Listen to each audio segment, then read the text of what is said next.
നമസ്കാരം. എല്ലാ വിദ്യാർത്ഥികൾക്കും പുതിയൊരു വീഡിയോയിലേക്ക് സ്വാഗതം. ഇന്ന് നടന്ന SSLC മോഡൽ പരീക്ഷകളുടെ ആൻസർ കീയാണ് ഈ വീഡിയോയിലൂടെ നിങ്ങളുമായി പങ്കുവെക്കുന്നത്.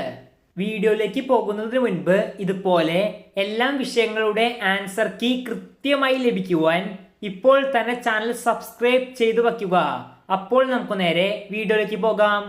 ഇന്ന് SSLC മോഡൽ പരീക്ഷ രാവിലെയും ഉച്ചയ്ക്കുമായും ഹിന്ദി ഇംഗ്ലീഷ് പരീക്ഷകളാണ് നടന്നത്. ഇന്ന് നടന്ന മോഡൽ പരീക്ഷകളുടെ ആൻസർ കീ ലഭിക്കുവാൻ വീഡിയോയുടെ താഴെ ഡിസ്ക്രിപ്ഷൻ ബോക്സിലും കമന്റ് ബോക്സിലും ഒരു ലിങ്ക് നൽകിയിട്ടുണ്ട്. ആ ലിങ്കിൽ ക്ലിക്ക് ചെയ്ത് നിങ്ങൾക്ക് വേണ്ട ആൻസർ കീ നോക്കാവുന്നതാണ്. നന്ദി.